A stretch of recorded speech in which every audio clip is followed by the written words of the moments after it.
بس عايز اتكلم عن عبء مشكله السكته الدماغيه في مصر. يعني احنا عندنا كل سنه في مصر 250 الف حاله سكته دماغيه جديده. هي السبب الاول اباك للاعاقه على مستوى العالم وفي مصر، والسبب الثاني للثالث الوفاه. من هنا الحقيقه على مدار العقود الطويله اللي فاتت اباك اساتذه جامعه عين شمس كان دايما عندهم رؤيه للتصدي للمشكله دي. ويمكن جامعة عين شمس كانت سباقة من التسعينات. أباك كانت أول وحدة سكتة دماغية أباك في تاريخ مصر. أباك أنشأت في مستشفى عين شمس التخصصي. والحقيقة نتيجة الخبرات المتراكمة دي أباك عندنا أستاذ عظيم وجليل أباك اللي هو المرحوم الأستاذ دكتور هاني عارف، نجح إن هو ينشئ أباك هذه الوحدة وهذا الصرح اللي موجود أباك في كلية طب جامعة عين شمس عشان يخدم يعني هقول يعني عشرات الألوف هبك من المرضى اللي بيعانوا هبك من هذا المرض اللعين. الوحدة الحقيقة تم إنشائها سنة 2023 أو يعني افتتحت هبك سنة 2023.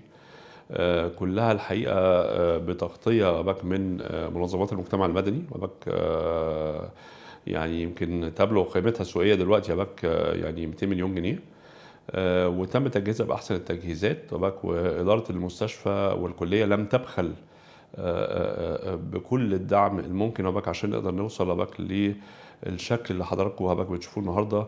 فيعني نقدر نقول ان وحدة السكتة الدماغية في كلية طب جامعة عين شمس هي هدية من جامعة عين شمس لجموع الشعب المصري عشان توفر خدمة تضاهي أحسن الأماكن، بل والله وتتفوق كمان عن مراكز متقدمة جدا في الولايات المتحدة الأمريكية أو في أوروبا.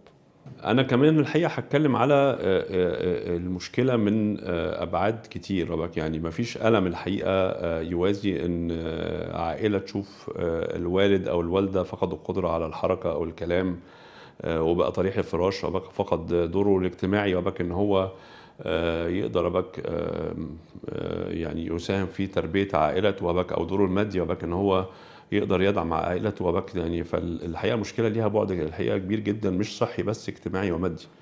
طبعا الألم ده بيتضاعف بشكل كبير جدا لو حصل لشاب في مقتبل العمر أو لطفل. ويعني لك أن تتخيل أن طفل أو شاب صغير يعيش بهذه الإعاقة على مدار عمره كله. طبعا بيخلي يعني إحساس يعني سيء جدا بينتابه كل المحيطين بيه.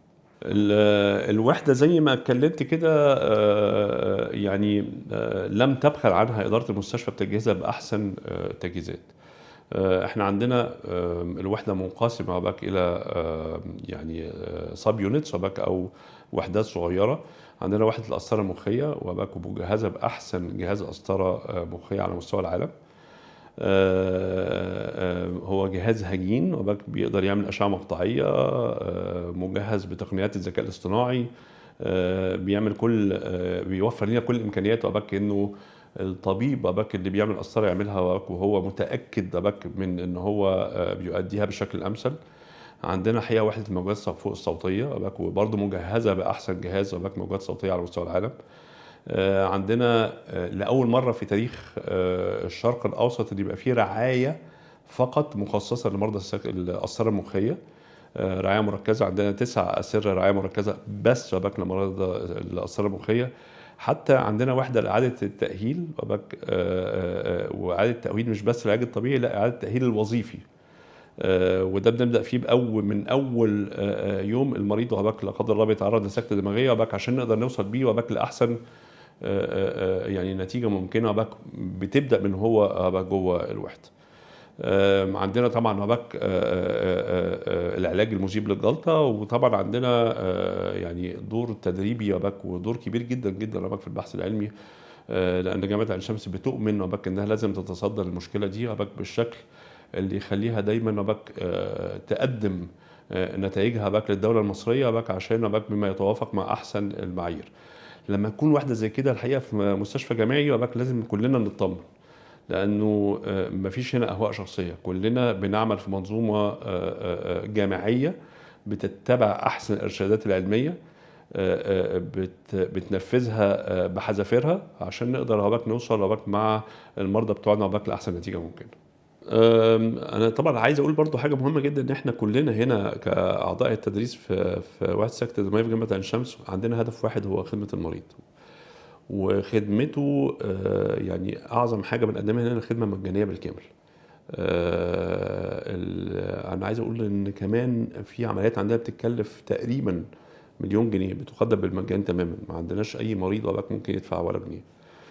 ودي تعليمات الحقيقة من إدارة المستشفى، وإحنا واخدينها بقوة على عاتقنا، إن إحنا لازم ننفذها بحذافيرها. الميزة كمان في الوحدة الحقيقة إنها بتستقبل الطوارئ وباك 24 ساعة وباك طول الأسبوع.